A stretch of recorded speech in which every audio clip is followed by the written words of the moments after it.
Shrimad home remedies में आपका स्वागत है और हम आपको बताएंगे ब्रह्म वैवर्त पुराण के अनुसार कुछ वर्जित काम जो आपको नहीं करने चाहिए।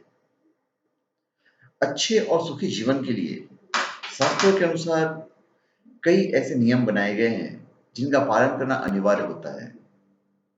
हम आपको ब्रह्म वैवर्त पुराण के हिसाब से कुछ ऐसे नियम बता रहे हैं जिसका पालन स्त्री और पुरुष दोनों को करना चाहिए। ब्रह्म वैवर्त पुराण में जो नियम बताए गए हैं वो ऐसा है कि पहला, कुछ तिथियां हैं जब आपको उन बातों का ख्याल रखना है। हिंदी पंचांग के अनुसार किसी भी माह की अमावस्या, पूर्णिमा, चतुर्दशी और अष्टमी तिथि पर स्त्री संग, फिर तेल मालिश और मांसाहार का सेवन नहीं करना चाहिए। अमावस्या, पूर्णिमा, चतुर्दशी और अष्टमी। फिर कुछ चीजें हैं जिनको आपको जमीन पर नहीं रखना चाहिए, जैसे दीपक, शिवलिंग, शालग्राम, मणि, देवी देवताओं की मूर्तियां, यज्ञोपवीत, सोना और शंख। इनको कभी भी सीधे जमीन पर नहीं रखना चाहिए। इन्हें रखने से पहले कोई कपड़ा बिछा लें या किसी ऊंचे स्थान पर रखें। फिर दिन के वक्त आप कभी भी समागम नहीं करें, सेक्स नहीं करें। दिन के समय और सुबह शाम पूजन के समय स्त्री और पुरुष को समागम नहीं करना चाहिए। जो लोग यह काम करते हैं उन्हें मां लक्ष्मी की कृपा प्राप्त नहीं होती है। कई प्रकार के रोगों का सामना करना पड़ता है। इसकी वजह से स्त्री और पुरुष दोनों को आंखें और कान से जुड़े रोग हो सकते हैं। साथ ही इसे पुण्यों का विनाश करने वाला कर्म भी माना गया है। फिर पुरुषों को भी कुछ बातें ध्यान में रखनी चाहिए। पुरुषों को कभी भी पराई स्त्री को बुरी नजर से नहीं देखना चाहिए। कभी भी मल मूत्र को भी नहीं देखना चाहिए। ब्रह्म वैवर्त पुराण के अनुसार ये काम विनाश की ओर ले जाती है और इनसे दरिद्रता बढ़ती है। फिर स्त्रियों को कुछ बातें ध्यान में रखनी चाहिए। जो स्त्री अपने पति को डांटती है, सताती है, पति की आज्ञा का पालन नहीं करती है, सम्मान नहीं करती है, उनके पुण्य कर्मों का क्षय होता है। ब्रह्म वैवर्त पुराण के अनुसार जो स्त्रियां वाणी द्वारा दुख पहुंचाती है वो अगले जन्म में कौवे का जन्म पाती है। पति के साथ हिंसा करने वाली स्त्री का अगला जन्म सूअर के रूप में होता है। यह ब्रह्म वैवर्त पुराण में लिखा हुआ है। फिर आपको कुछ लोगों से दूर रहना चाहिए।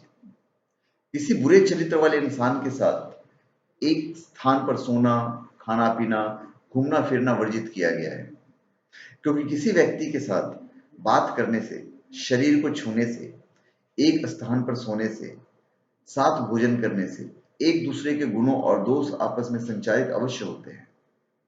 जिस प्रकार पानी पर तेल की बूंदें गिरती हैं वो फैल जाती है, ठीक उसी प्रकार बुरे चरित्र वाले व्यक्ति के संपर्क में आते ही बुराइयां हमारे अंदर प्रवेश कर जाती है। सूर्य और चंद्र को अस्त होते समय नहीं देखना चाहिए। सूर्य और चंद्र को अस्त होते समय नहीं देखना चाहिए, उसका रीजन है यह अपशकुन माना गया है। ऐसा करने पर आंखों से संबंधित रोग होने की संभावनाएं रहती है। सूर्य को उदय होते समय देखना बेहद फायदेमंद होता है। इसी वजह सुबह जल्दी उठने की परंपरा प्रचलित है। फिर कुछ लोग हैं जिनका आपको अनादर नहीं करना चाहिए। हमें किसी भी परिस्थिति में पिता, माता, पुत्र, पुत्री, पतिव्रता पत्नी, श्रेष्ठ पति, गुरु, अनाथ स्त्री, बहन, भाई, देवी देवता और ज्ञानी लोगों का अनादर नहीं करना चाहिए। इनका अनादर करने पर यदि व्यक्ति धन कुबेर भी हो तो उसका खजाना खाली होते हुए वक्त नहीं लगता है। इन लोगों का अपमान करने वाले व्यक्ति को महालक्ष्मी हमेशा ही त्याग देती है।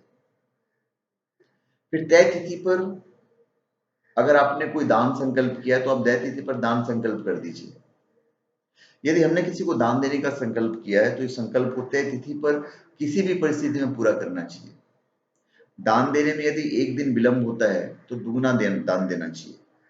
यदि एक माह का विलंब होता है तो दान 100 गुना हो जाता है।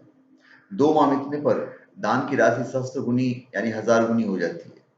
अतः दान के लिए जब संकल्प करें तो तय तिथि पर दान कर देना चाहिए। अकारण दान देने में विलंब नहीं करना चाहिए। जब मन हो आप दे दीजिए। फिर सुबह उठते कुछ बातों का ध्यान रखना चाहिए, स्त्री हो पुरुष। सुबह उठते ही इष्ट देव का ध्यान करते हुए दोनों हथेलियों को यूं देखना चाहिए। इसके बाद अधिक समय तक बिना नहाए नहीं रहना चाहिए। रात में पहने हुए कपड़ों का शीघ्र त्याग कर देना चाहिए।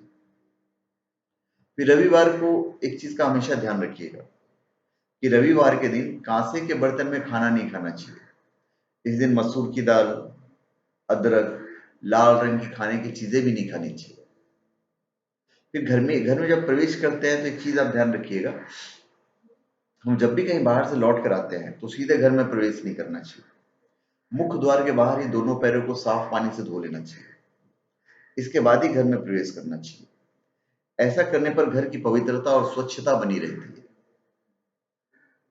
अभी मैं शॉर्ट में बता देता हूँ कि ब्रह्म वैवर्त पुराण क्या था। यह पुराण वैष्णव पुराण है। इस पुराण के केंद्र में भगवान श्री हरि और श्री कृष्ण है। ये 4 खंडों में विभाजित है। पहला खंड ब्रह्म खंड है, दूसरा प्रकृति खंड है, तीसरी गणपति खंड है और चौथा श्री कृष्ण जन्म खंड है। इस पुराण में सर्वश्रेष्ठ जीवन के बहुत सारे सूत्र बताए गए हैं। तो धन्यवाद। आप हमारे चैनल पे सब्सक्राइब करें और अपने कमेंट दीजिए। धन्यवाद।